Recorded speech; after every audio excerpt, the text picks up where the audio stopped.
The night before the girl left, she approached the boy and unexpectedly invited him to sleep together. The boy was instantly confused. Facing the girl's forward suggestion, the innocent boy quickly covered his ears. They chose to spend their last day as teenagers together at a hotel. Hearing that the boy was still a virgin, the girl slowly moved closer, intending to give him her first time. While the boy hesitated, the girl took the initiative to undress, determined to spend a memorable night together. However, they broke up on their first day as 20-year-olds. Kang-hee, a mixed-race girl born in a motel, made a shocking decision to leave her village on her 20th birthday and head to Seoul alone. She resolutely left her childhood sweetheart, Yeon-soo, and her family. She left behind two meaningful phrases: "Don't diet," and "Don't take off your glasses in front of others." And then she left without looking back. Realizing the girl he liked was moving away, Yeon-soo clumsily followed the car until it disappeared into the winter snow. A decade passed since their separation. Yeon-soo, despite being left behind, did not keep his promise. In the third year after her departure, he began his own journey of losing weight, and over the next 10 years, he transformed himself completely, even removing his glasses that had once hidden his true face. Besides his daily work as a veterinarian, whenever Yeon-soo had free time, he would travel to Seoul. He told the villagers it was to meet a marriage prospect, but only his close friends knew that Yeon-soo's frequent trips to Seoul were actually in hopes of a chance encounter with Kang-hee in the vast crowd. Despite his doubts that Kang-hee might not recognize him if they met again, Yeon-soo never gave up the idea. So, when Kang-hee appeared before him, he recognized her almost instantly. However, for some reason, he hesitated to approach her. It wasn't until a friend nudged him that Yeon-soo realized and tried to follow her. But it was too late. Kang-hee had already disappeared from his world again. Meanwhile, Kang-hee's life in Seoul wasn't as glamorous as Yeon-soo had hoped. Limited by her background and education, she had spent the last 10 years doing heavy physical labor at construction sites, far from her dream of becoming a designer. One day, after enduring bullying from her supervisor, she decided to quit. Just then, a woman approached her. Mistaking her for a new worker on the site, Kang-hee handed over her protective gear and offered some safety tips. Unbeknownst to her, this act of kindness would quietly change her life's path. The woman was not a new worker, but a director at a construction company. She had come after hearing that Kang-hee was a talented designer and wanted to invite her to try working at her company.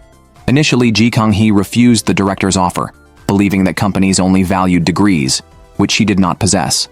However, Director Hwang had done her homework on Kang-hee and hoped she would join her company to shine again as an interior designer. Kang-hee decided to try again. When she went for the interviewer rejected her because she was not from a prestigious school. At that moment, Director Hwang offered a high-value personal commission and suggested giving a performance bonus to the head of the department if he accepted Kang-hee as the designer for the project. Kang-hee did not disappoint Director Hwang. Before the department head had met the actual clients and assumed he understood their needs, Kang-hee insisted on meeting the newlywed couple living there. They agreed to come in 2 hours, but the department head had to leave for other matters. After he left, Kang-hee faced harassment from the clients. She calmly asked if they had slept well, surprising them with her boldness. Later, Kang-hee had a deep conversation with the lady of the house about interior design styles. The wealthy woman admitted to having diverse hobbies and liking a wide range of styles. Kang-hee suggested she summarize with a few key words. After thinking, the woman expressed a desire for her home to be lively yet fun.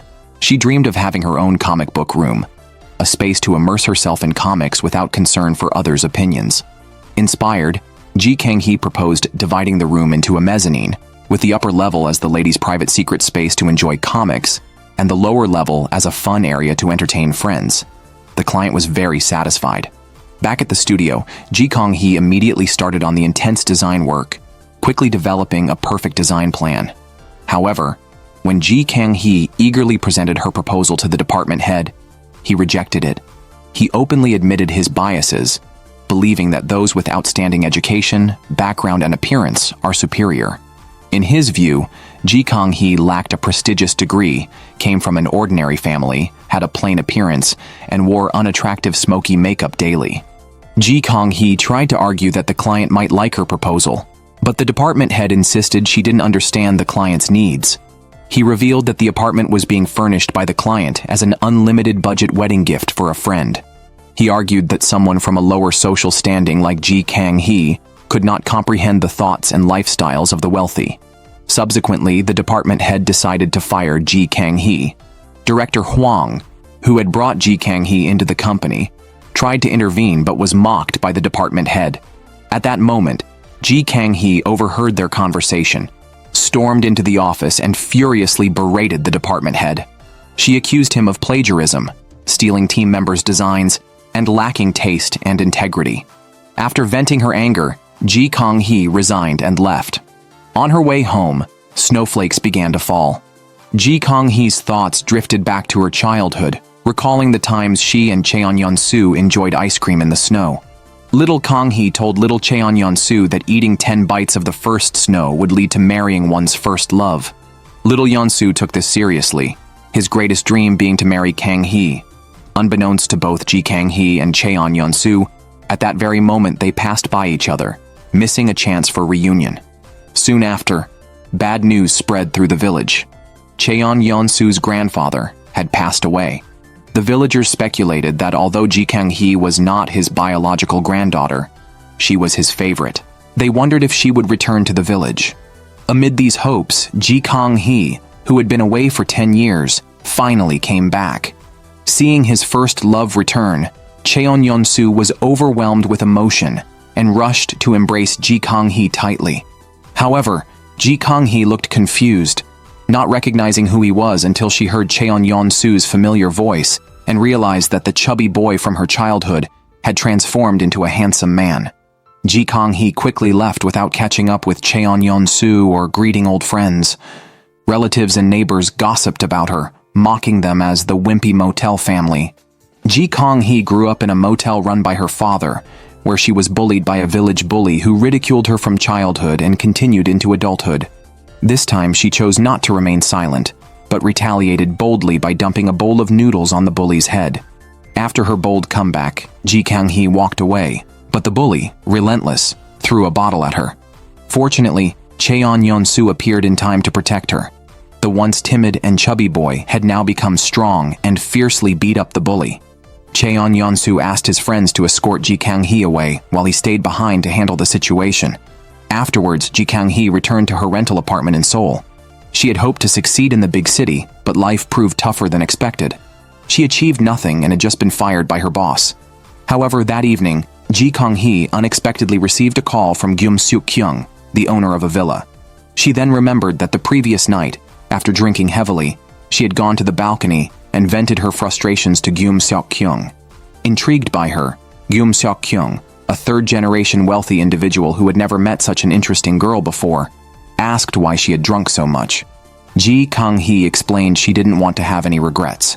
Recalling the absurdity of the previous night, Ji Kang-hee remembered how Gyum Seok-kyung had offered a high price for her design, but she firmly declined. She told him that she had already received more than she had anticipated, her professional pride as a designer. Gyum Seok-kyung was deeply impressed, and her friends now saw Ji Kang-hee in a new light, inviting her to their wedding and giving her an invitation. Although still financially poor, Ji Kang-hee felt rich and fulfilled inside. Soon, it was Christmas, which coincided with her friend's wedding and her own birthday. At the wedding, Director Huang curiously asked Ji Kang-hee why she had not charged a design fee, especially since Gyum Seok-kyung was very wealthy. However, Ji Kang-hee stood by her principles. Unexpectedly, Director Huang also revealed that she had resigned from the original design company and invited Ji Kang-hee to join her new firm. After the wedding, Ji Kang-hee suddenly received a call from Cheon-yeon-soo.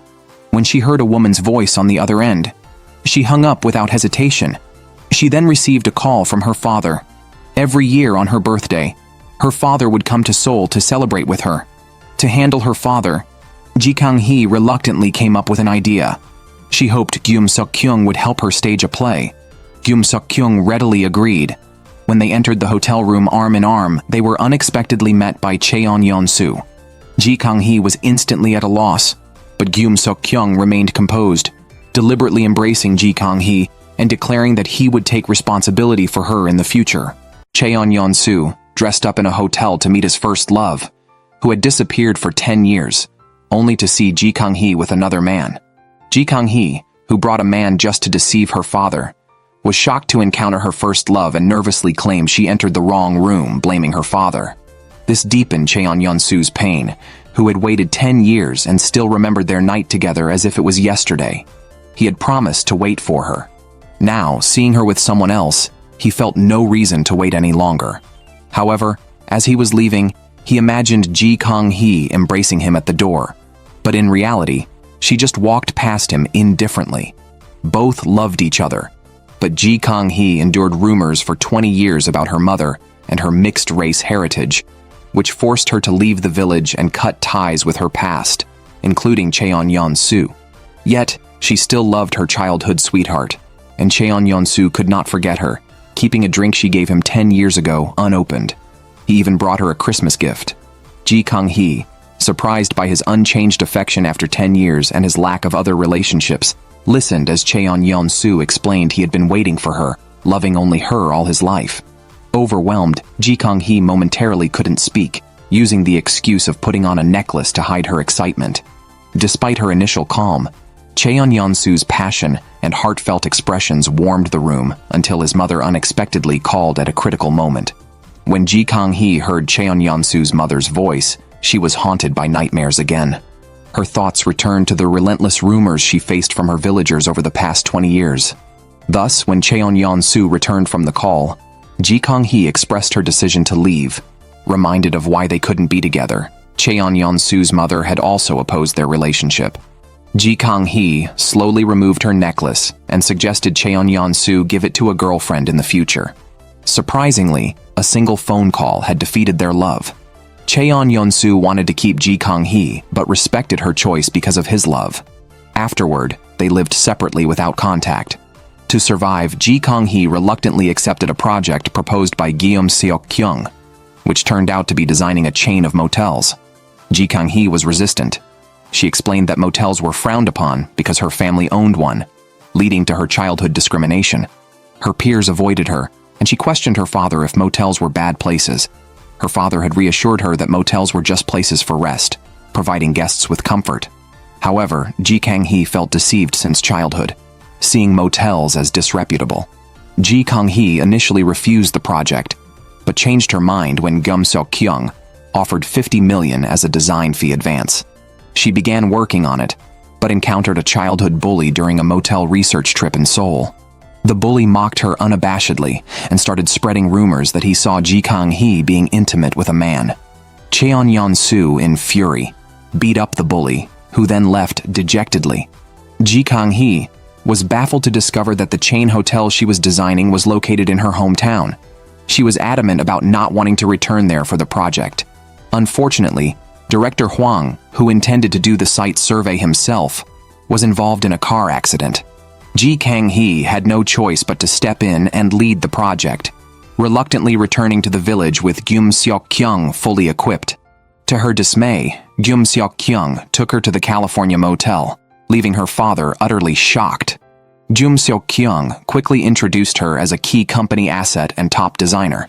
Kang-hee explained that her father also ran a motel and knew the industry well. Her father asked where their motel was located, and Seok-kyung hastily clarified that Kang-hee's father had passed away, which confused her father further and embarrassed Kang-hee. Afterwards, Kang-hee presented her design plans to her father, who was nearly moved to tears, recognizing them as the dream hotel they had discussed in her childhood.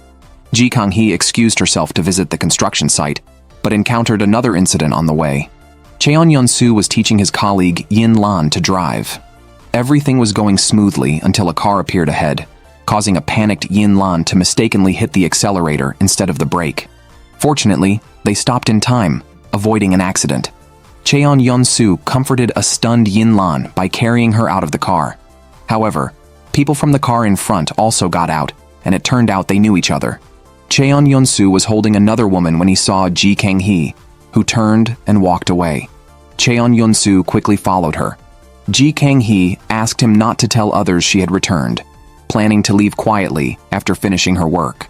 Seok-kyung thought Kang-hee didn't want to come back because of Cheon-yeon-soo. Kang-hee clarified that Cheon-yeon-soo was not her first love, but her redemption, suggesting that her childhood would have been much more miserable without his presence. Kang-hee intended to visit Cheon-yeon-soo at the animal hospital, but unexpectedly ran into his rumored girlfriend, Yin-lan. Yin-lan, enthusiastic, started hosting. Without thinking, Kang-hee asked for chamomile tea, surprising Yin-lan. Cheon-yeon-soo, who doesn't drink tea, had been keeping chamomile because Kang-hee once mentioned she liked it. This small detail had stayed in his mind. Kang-hee noticed that Yin-lan greatly admired Cheon-yeon-soo, seeing him as a trustworthy and reliable man. Facing this rumored girlfriend stirred mixed feelings in Kang-hee, as Cheon-yeon-soo was her first and only love, and now he had someone else in his life. Yin-lan was shocked to see a cat being so affectionate with a visitor for the first time and quickly started filming. Confused, Kang-hee turned and left. Later, Cheon-yeon-soo returned to the clinic and Yin-lan showed him the video. Surprised, he learned that Kang-hee had visited and immediately ran out to find her. Meanwhile, Kang-hee was drowning her sorrows alone, thinking Yin-lan was the perfect girlfriend with no discernible flaws. Yin-lan and Cheon-yeon-soo seemed like a perfect match. Soon, a childhood friend found Kang-hee in a bar, and Cheon-yeon-soo arrived shortly after. Unexpectedly, Kang-hee collapsed onto Cheon-yeon-soo's legs and kept adjusting her position, making it uncomfortable for him. Eventually, Cheon-yeon-soo took Kang-hee back to the motel. Watching his first love, whom he had liked for over a decade, Cheon-yeon-soo remembered when Kang-hee decided to leave their gossip-filled hometown and gave her first time to him, her childhood sweetheart. In a daze, Kang-hee noticed Cheon-yeon-soo and murmured that he hadn't kept his promise and was dating someone else. It turned out Kang-hee had a terrible nightmare where Cheon-yeon-soo carelessly married someone else. At the wedding, she overheard that the bride was after Cheon-yeon-soo's family wealth. Angered, she grabbed the bride's hair, but upon waking, she realized she was pulling her childhood friend's hair instead. Her friend had brought news that Cheon-yeon-soo was soon to marry Yin-lan. Meanwhile, Seok-kyung was searching for Kang-hee and learned from co-workers that several men were looking for her today, possibly her enemies from the village. Seok-kyung rushed to the police station to report this, but the police were unconcerned, informing him that Kang-hee had been taken back to the motel. Worried, Seok-kyung hurried to the California motel. There, Cheon-yeon-soo explained to him that this was Kang-hee's home, and the owner was her father. Seok-kyung, skeptical, stayed outside Kang-hee's room all night. The next morning, Kang-hee was puzzled to see Seok-kyung there. He explained that the motel's owner claimed to be her father, and that the police said it was no big deal, even though the thugs were staying here. Kang-hee cleared up the confusion, and Seok-kyung finally understood the misunderstanding. That day, Kang-hee went alone to her favorite ice cream shop, only to unexpectedly see Cheon-yeon-soo. Soon after, Yin-lan also appeared. Kang-hee, feeling dejected, hid under a counter, listening to their laughter. This scene reminded her of the past when Cheon-yeon-soo would cheer her up with ice cream. Now he was treating another girl to ice cream. Heartbroken, she went to a secluded place to cry. Just then, the man who had upset her approached. Kang-hee was heartbroken. The thought of Cheon-yeon-soo looking at someone else with tender eyes, calling out to someone else in a gentle voice, and filling his heart with someone else, brought her to tears. She couldn't bear the thought of not being the only one in Cheon-yeon-soo's heart anymore. She remembered the extramarital dramas that unfolded at her father's inn, and how Cheon-yeon-soo would always take her out for ice cream to cheer her up. She even playfully forced him to promise that ice cream was something they could only eat together. Now, seeing Cheon-yeon-soo with someone else, Kang-hee felt that their promise was broken.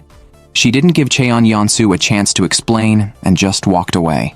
Cheon-yeon-soo was heartbroken seeing Kang-hee cry and secretly followed her. When she turned around to scold him, thinking he was behind her, it was actually Seok-kyung. Seeing her tear-stained eyes, Seok-kyung tenderly put sunglasses on her. Cheon-yeon-soo, watching from a distance, was filled with jealousy. Disappointed, he returned to the inn and handed the ice cream to a waiter to give to Kang-hee, realizing that now there were others to comfort her. The village was organizing a welcome party for Kang-hee. Seok-kyung escorted her into the inn, handling the curious villagers alone. Kang-hee went up to the rooftop and saw the welcome ceremony prepared for her. It reminded her of her childhood growing up with her friends, and how everyone had grown up. She inquired about Cheon-yeon-soo, who had taken over his grandfather's hospital. Though it was hard, he found it meaningful. When her friends asked if she was doing well, Kang-hee was at a loss for words and pretended everything was fine before making an excuse to leave. Reflecting on her days struggling abroad, Kang-hee had worked and lived diligently, but facing her hometown friends, she felt like a failure. She felt she couldn't keep going and had run away. Seok-kyung encouraged Kang-hee, telling her that she was just out to take on a challenge. Inspired by his words, Kang-hee decided to renovate the building to prove she could lead a meaningful life. Seok-kyung supported her decision unconditionally. However, Kang-hee faced a problem with the project she was managing. The village festival coincided with the day for pouring concrete, blocking the cement truck's access. Delaying construction would mean a half-month setback, and the team's contract was nearing its end. An anxious Kang-hee, eager to finish and return to Seoul, was overheard by Cheon-yeon-soo, who felt uneasy about her words. To solve the issue, Cheon-yeon-soo suggested relocating the appraisal event and offered free medical checkups and nutritional supplements for a month to persuade the community. Kang-hee recalled her childhood when an uncle insulted her mother's mixed heritage and blamed her grandmother's death on Kang-hee, leading her to lock him in a storage room when he urgently needed to use the bathroom. Now, the uncle demanded an apology and compensation from Kang-hee, even forcing her to kneel. Cheon-yeon-soo intervened, defending Kang-hee, but she did not appreciate it because his presence reminded her of her painful past, and she did not want him to see her at her worst. The project Kang-hee managed was successfully completed, and they went out to celebrate. There, Kang-hee met Cheon-yeon-soo's mother, who was praised for her affection towards Yin-lan, and she spoke highly of Yin-lan. Seeing their close relationship pained Kang-hee. She congratulated Cheon-yeon-soo and his aunt, who in turn tentatively congratulated Kang-hee on finding a good partner. Seok-kyung tried to clarify, but Kang-hee simply linked arms with him and said goodbye to everyone. Cheon-yeon-soo watched them leave, feeling very sad. A dejected Cheon-yeon-soo drank alone, wanting to explain his relationship with Yin-lan to Kang-hee, but she stopped him. They both received blessings from the villagers, surprising Kang-hee, who didn't expect such kind words from the elders she had previously been harsh to. In fact, Cheon-yeon-soo and Yin-lan were pretending to be a couple, so Yin-lan could avoid an arranged blind date set up by her family. Initially, Cheon-yeon-soo disagreed because he had feelings for Kang-hee. Yin-lan persuaded him to use the relationship to bide time until Kang-hee returned. Cheon-yeon-soo's mother saw her husband sharing a ceremonial drink with another woman and, in a fit of rage, flipped the table. Her husband, prone to violence, was about to strike, but her father intervened and calmed him down to prevent further harm to Cheon-yeon-soo's mother. Kang-hee, witnessing this, was reminded of her own father abandoning her pregnant mother to care for Cheon-yeon-soo's mother. Disturbed by these memories, she returned to the inn, upset but unable to fully resent her aged father, who now wore the physical signs of his difficult life. Suddenly, a waiter brought her an ice cream, saying it was just for her. Guessing it was from Cheon-yeon-soo, Kang-hee rushed to his room and found the toy she had given him 10 years ago still kept there.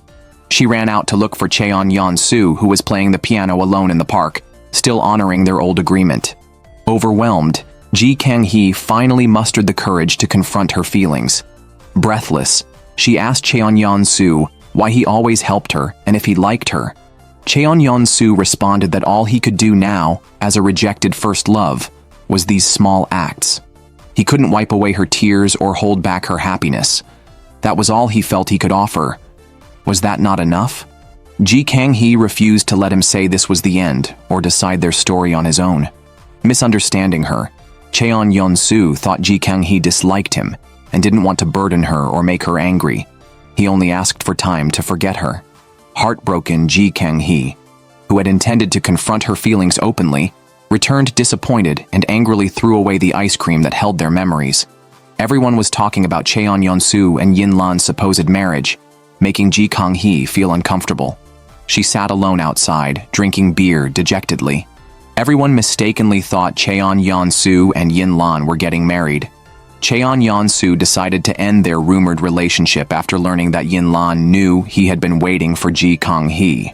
A drunk Yin Lan urged Cheon Yeon-soo to clarify things with Kang-hee, promising she would clear things up with Kang-hee afterwards. Kang-hee, distressed, distracted herself by cleaning and muttering about her troubles. Meanwhile, Cheon Yeon-soo, who was eavesdropping outside the door, mistakenly thought Kang-hee was on the phone. Thinking Kang-hee was talking to someone else so late made him restless. He tossed and turned with jealous thoughts, and even dreamt of fighting a rival until dawn. Kang-hee, looking through a letter her grandfather had given her, locked up and went to the hospital to ask Cheon Yeon-soo to accompany her to see her grandfather, fulfilling a promise she made to him. She presented Cheon Yeon-soo with her grandfather's wedding ring. Previously, Kang-hee wanted to go to Seoul with Cheon Yeon-soo to persuade her grandfather. Suddenly, Cheon Yeon-soo didn't go because his grandfather was ill. The grandfather had asked Kang-hee for a favor and showed her the wedding ring he had given to Cheon Yeon-soo's grandmother, intending it for his future granddaughter-in-law. Tearfully moved, Kang-hee thought her grandfather saw her as Cheon Yeon-soo's partner. However, the next moment, her grandfather asked her to give the ring to Cheon Yeon-soo's future partner if he found someone suitable. He hoped his granddaughter-in-law would come from an ordinary family, deeply loved by her parents, always smiling and kind. He trusted Kang-hee to fulfill his will. Kang-hee was deeply hurt by his words, realizing that her grandfather was right. A fighter like her wasn't the right match for Cheon Yeon-soo, but someone endearing like Yin Lan was.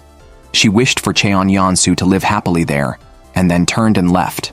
Cheon Yeon-soo was devastated and cried uncontrollably, feeling abandoned once again. Kang-hee tearfully ended their romantic relationship, marking a true end this time. Cheon Yeon-soo, overwhelmed with memories of Kang-hee's return, couldn't help but weep. Finally gathering his courage, he ran after her and hugged her from behind, apologizing profusely. Kang-hee felt deeply saddened by her grandfather's words, knowing no matter how hard she tried, she could never become the person her grandfather described. This was one reason she pushed Cheon Yeon-soo away. Unexpectedly, Cheon Yeon-soo threw the grandfather's wedding ring into the river the next second. Kang-hee was shocked and quickly jumped into the river to search for it, as it was as significant to her as her grandfather's last words. She intended to give the ring to Yin Lan. Cheon Yeon-soo explained to Kang-hee that Yin Lan was not his girlfriend. Kang-hee was so stunned she almost fell into the river, but Cheon Yeon-soo caught her just in time. He clarified that they had only decided to run the hospital together, but rumors had spread wildly in the village, claiming they were a couple planning to marry. Both soaked, they returned to the inn together. Back in her room, Kang-hee recalled Cheon Yeon-soo's words that he had ended things with Yin Lan and decided to clear up the rumors about their relationship. She felt secretly delighted. A representative suddenly visited the construction site for an inspection. She came to meet a client and decided to seriously date him, realizing after a close call with death that she needed someone by her side. The client turned out to be Kang-hee's father. Unbeknownst to her, the teddy bear she received as a birthday gift 10 years ago was from him. Kang-hee, resentful towards her father, tried to dissuade him. The director was shocked to discover that Kang-hee was his daughter. Kang-hee returned to Cheon Yeon-soo's room and decided to throw away the teddy bear because it was bought by her father to please another woman. She remembered the moment she started calling her father by his name instead of Dad was when he was with another woman on the day her mother had a difficult delivery, resulting in the loss of her brother and nearly costing her mother's life. From that moment, she stopped calling him Dad.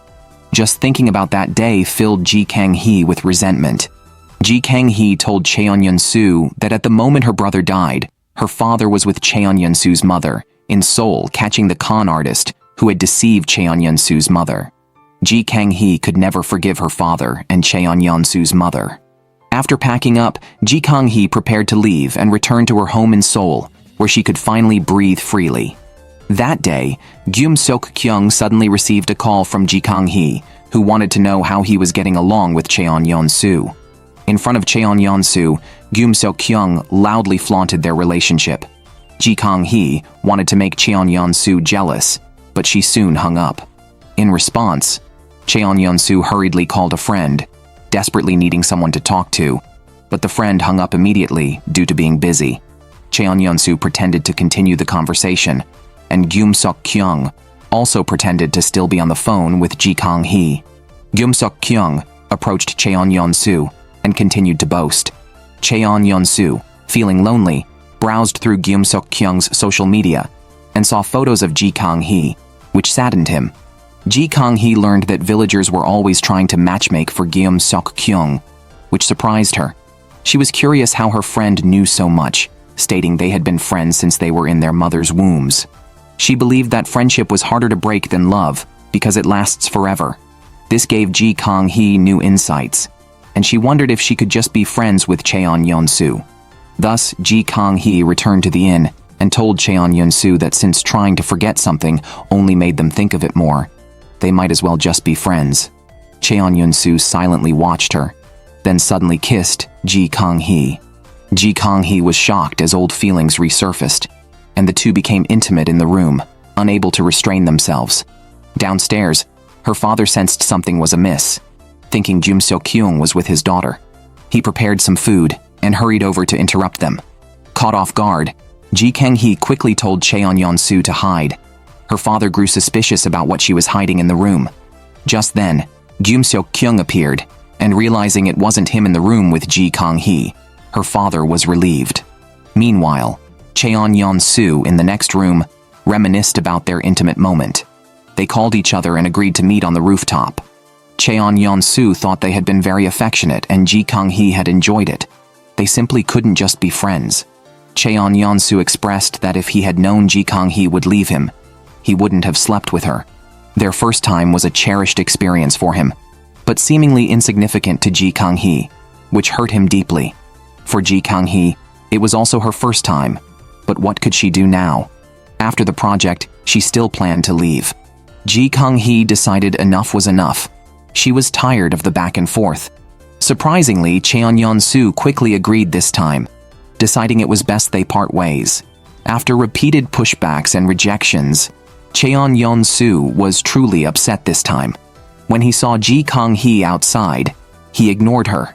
Unable to bear it, Ji Kang-hee went to the shop to find him. Cheon-yeon-soo served her a cup of chamomile tea, then quickly made an excuse to leave on a business trip. Frustrated, Ji Kang-hee demanded that Cheon-yeon-soo meet her on the rooftop to talk. Cheon-yeon-soo stated that when Ji Kang-hee abandoned him at the motel, their relationship had already ended. Ji Kang-hee then realized that Cheon-yeon-soo was seeking revenge. Originally, she had given Cheon-yeon-soo a drink to persuade him to return home.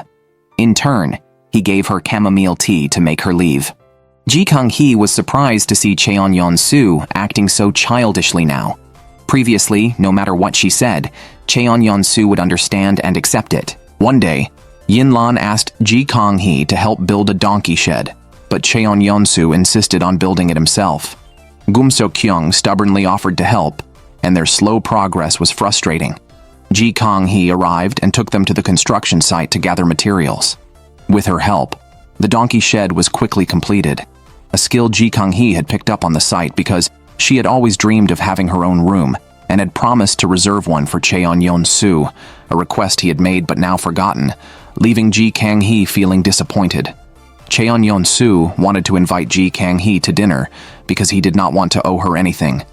Ji Kang-hee said she had plans that evening and linked arms with Gyum-seok-kyung. Cheon-yeon-soo hastily claimed that a friend also wanted to see them, but Gyum-seok-kyung was already busy.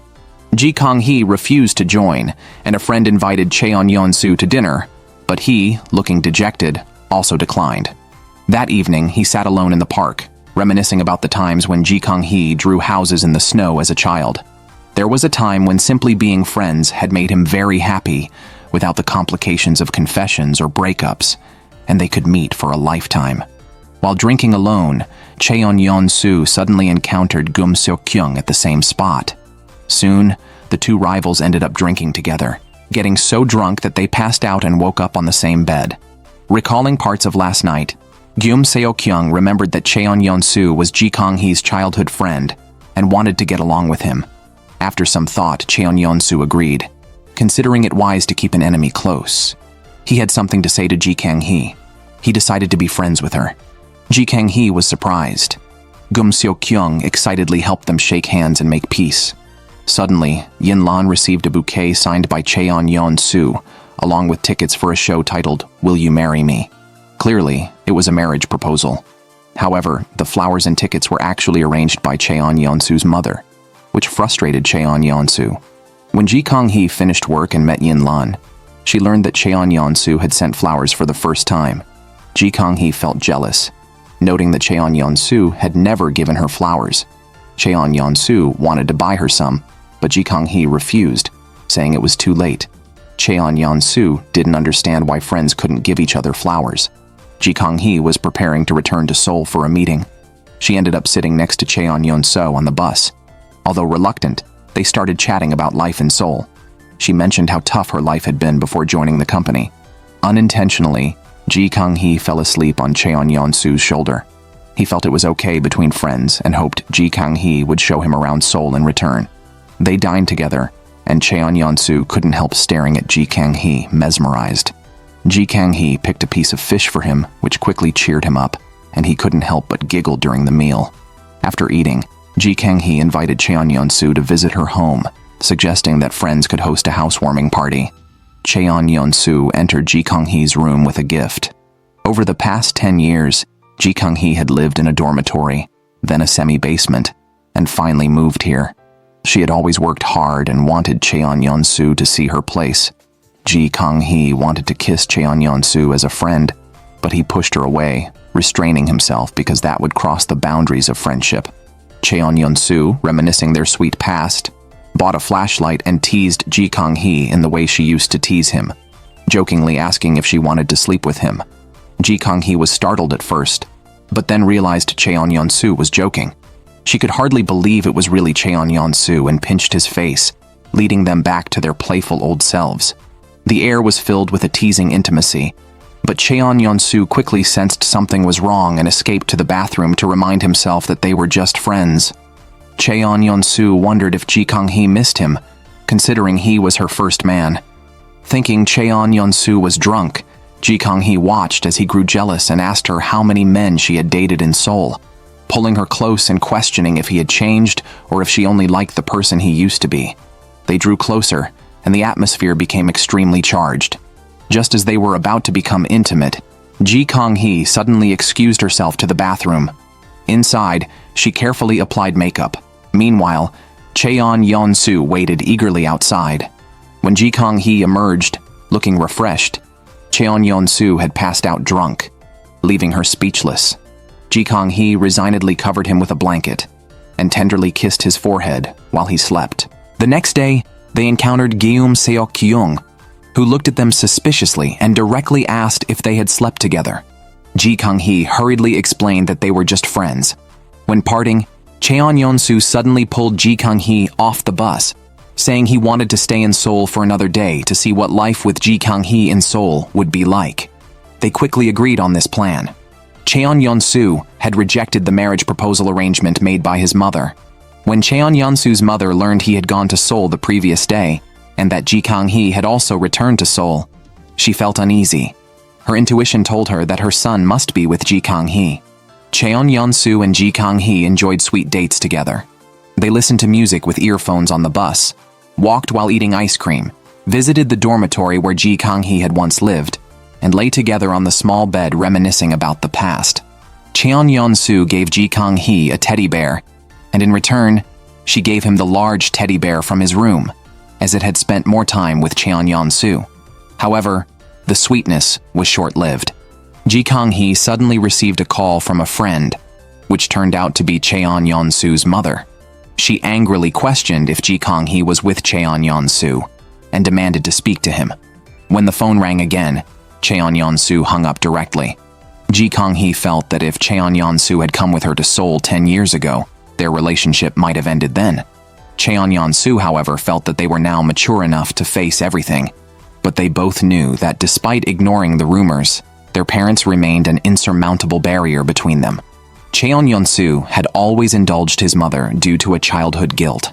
As a child, he had seen his father happy with Kang-hee's mother in a way he never saw with his own mother. Young Cheon-soo even wished Kang-hee's mother was his own and had lied to his mother to cover for his father, saying he was just at a consultation. He had no choice at the time as he genuinely preferred his aunt. Guilt-ridden, he had lived his life accommodating his mother, feeling it was his deserved punishment. But now, he no longer wanted to continue this way. He decided to be brave for his own love once. The biggest obstacle between their families was the death of Cheon-soo's father and Kang-hee's mother in a car accident, which filled Cheon-soo's mother with hostility towards Kang-hee. Cheon-soo's mother went to persuade her father, who hoped the children would handle their own romantic issues. However, the conversation turned into an argument.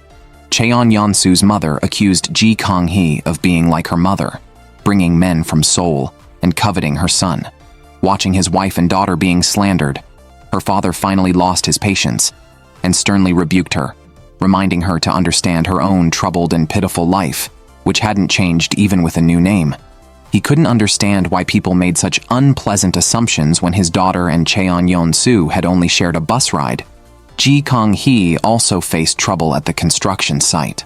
Her work was halted due to complaints, and rumors circulated that she was involved with 2 men.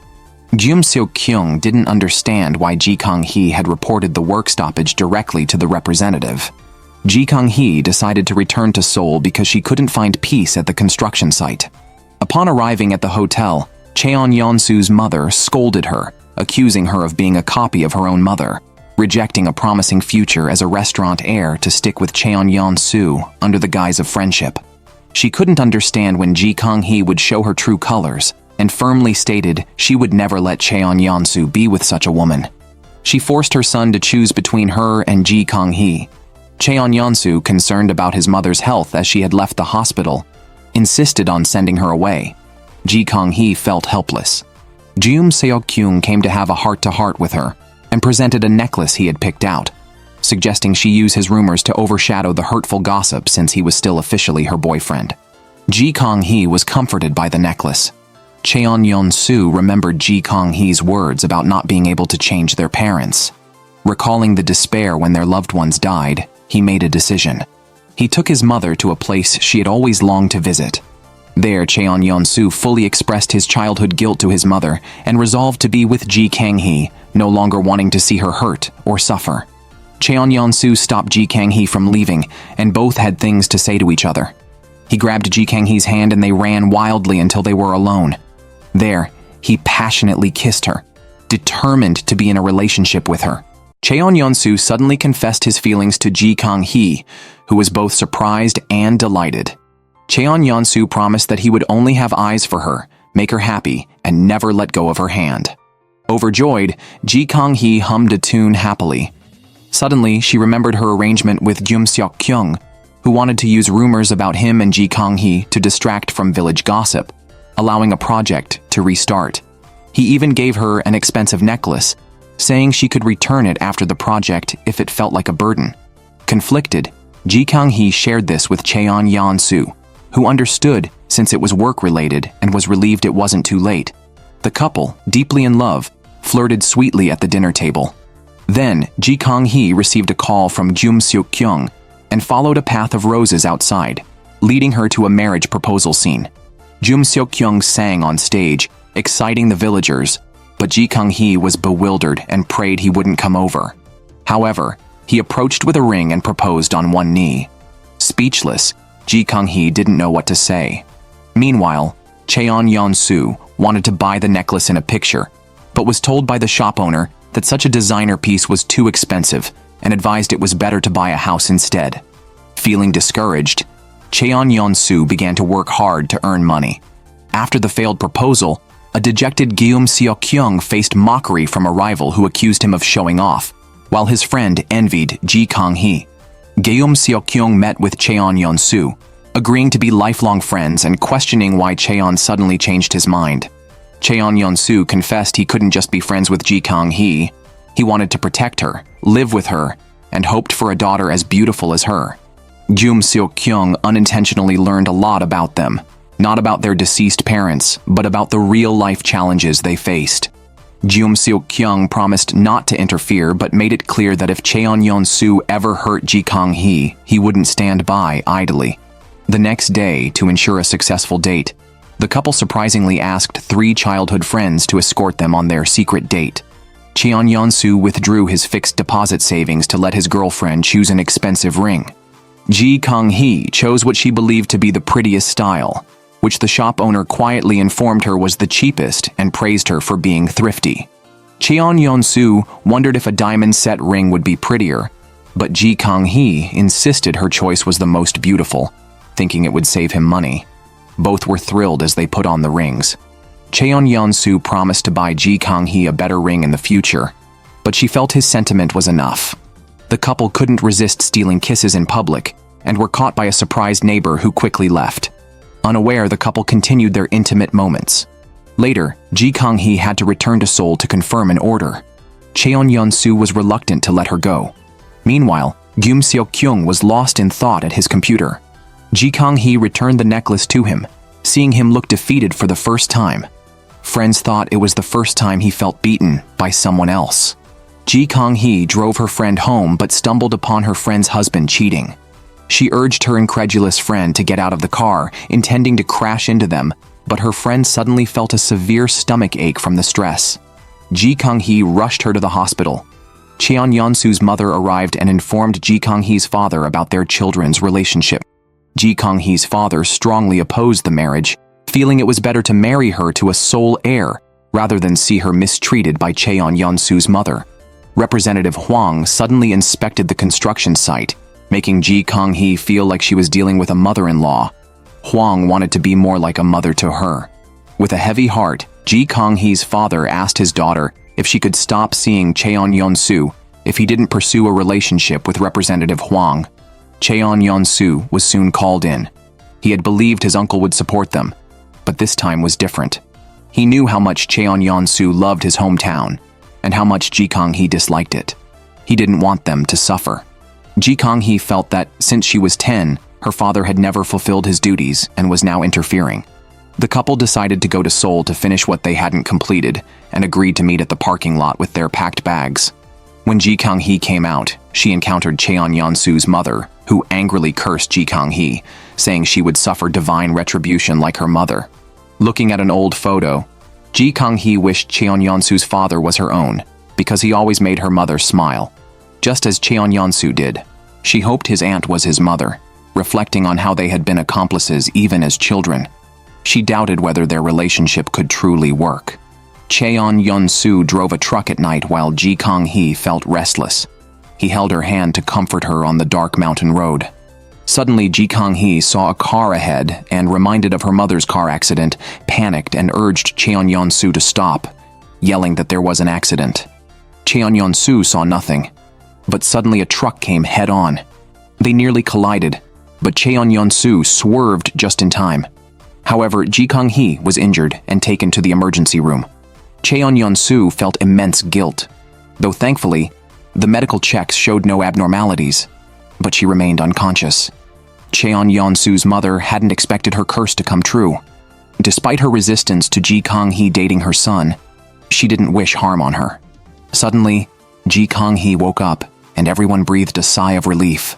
The car accident gradually restored Ji Kang-hee's previous memories. It seemed to her that she saw her mother, and the accident occurred at the same spot where her mother had died. Ji Kang-hee felt she was being punished by fate and almost caused Cheon-yeon-soo's death. Cheon-yeon-soo told Ji Kang-hee's father that her yelling had enabled him to avoid a direct collision. Ji Kang-hee's father believed that perhaps Ji Kang-hee's mother had saved her. After many years, Ji Kang-hee finally called him Dad again. The missed appointment that day had always troubled Ji Kang-hee. Her father had an important meeting that day and knew he couldn't make up for his mistakes. As her mother died young and her father aged, Ji Kang-hee found it hard to remain angry with him. He had promised to buy tickets to California upon returning from Seoul to take his wife and daughter to the place his wife had longed to visit, but he was swindled out of all the money, which was all his wife had, and represented her dreams. In anger, Ji Kang-hee's father beat up the fraudster and ended up in detention. Ji Kang-hee's mother waited from morning till evening, eventually losing all hope. Later, he heard that his wife and Cheon-yeonsu's father died in a car accident, which struck him like a thunderbolt. When he went to confirm at the accident site, Ji Kang-hee and Cheon-yeonsu secretly hid in his car. The scene brought immense pain to Ji Kang-hee's father. Ji Kang-hee sneaked out of the car and into the police line, witnessing her mother's tragic death. The shock was enormous for Ji Kang-hee. She turned and ran wildly back to her childhood hiding spot.